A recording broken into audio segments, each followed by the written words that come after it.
There was a question about the intent of the 14th Amendment, which, of course, states that all persons born or naturalized in the United States and subject to its jurisdiction therein are citizens. And as I described it, as my limited readings of the Civil War, I am by no means an expert. It was very easy to conclude the intention of the 14th Amendment was descriptive, not prescriptive, that the amendment was stating all of the people as of right now who were born here and subject to our jurisdiction are citizens, right? Done.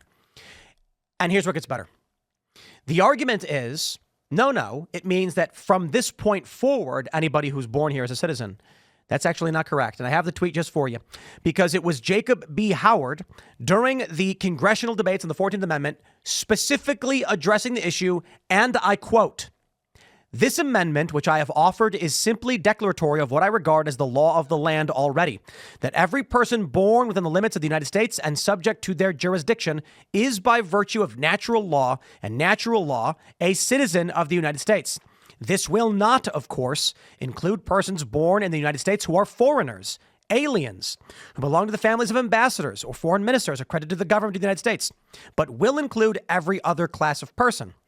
It settles the great question of citizenship and removes all doubt as to what persons are or are not citizens of the United States. It's long been a great desideratum, pronouncing that wrong, in the jurisprudence of the legislation of this country."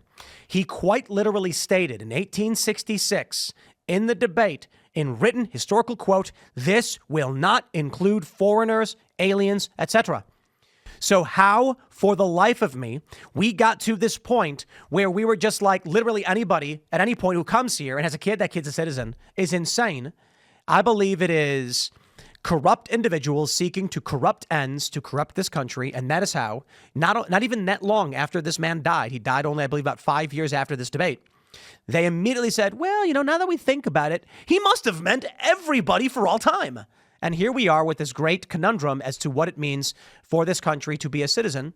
Donald Trump is correct in this executive order, and I hope the Supreme Court finds it as such. There are a lot of people that, well, in case you're not aware of it, this is the next necessary step to get this in front of the Supreme Court. So this is exactly why Donald Trump made the executive order, so that way someone would challenge it, so that way you can go ahead and go through the necessary steps to get in front of the Supreme Court. So. Yeah, as somebody who was who's looking for a citizenship myself at the moment, I kind of wish my mum had have looked ahead.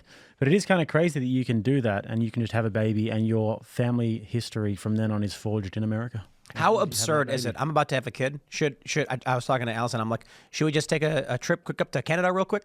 That way our kid will have the option of Canadian citizenship and American citizenship. And she looked me dead in the eyes and said, who on God's green earth would want Canadian citizenship? Yeah, it's kind of... We all laughed and high-fived, and then we carried on for the day. It should be it's actually not what happened, but... Should be another state, shouldn't it? Canada? You guys going to annex it at some point? Yeah, but the problem is it would be several states. Like Texas was going to be 5 different states because it's so big, and then it chose to be 1. Would have been great if it was 5. It would probably be another Democrat state as well, so, Yeah, the border, the southern... If Texas was 5 states, the southern border ones would be Democrat. Yeah, that's the thing about Canada. It would be broken up into several states. There certainly are very many conservative areas. There would be more red states added. But it's no, we don't want Canada.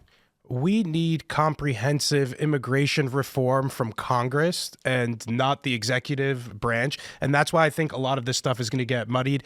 I'm not a lawyer. I can't perfectly break down how this law is going to be interpreted. And I feel like you could interpret it both ways depending on how you would like to. It's a question of the Supreme Court, not necessarily of Congress. The Supreme Court is going to answer the question on the 14th Amendment, and I hope they answer it correctly. As for Jacob B. Howard, I believe his name was, his exact quote. It's remarkable. He literally said it does not include, this of course will not include foreigners or aliens. And yet here we are. How that is so shockingly offensive.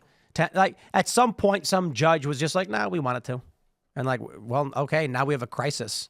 So the next step is obviously going to be with this temporary block, there's going to be an appeal. It's going to go to SCOTUS, and we're likely going to see what is a 6-3 court issue their ruling. Passport bros take advantage of this stuff, You get the passport bros around the world who will be like, all right, I'm going to have a baby. Argentina, Mexico, new passports every single time for the family. So you don't want to be one of those countries. Do you have any sense that should the Supreme Court rule that if someone is born here, doesn't matter the circumstances, essentially anchor babies are acceptable under the Constitution. Do you think that the American people have the stomach to actually produce an amendment and change that?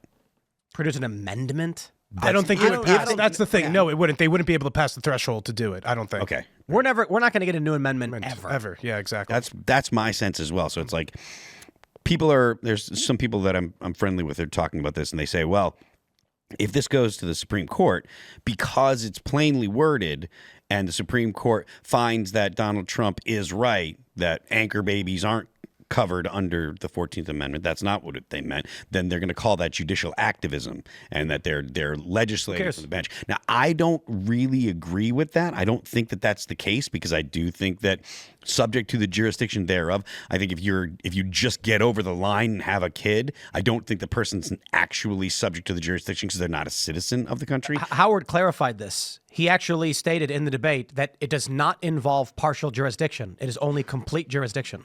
Okay. Well, like I said, I'm only relating the argument that I don't agree with. How long's it been there for? Since 1860? I think. 1866. Yeah.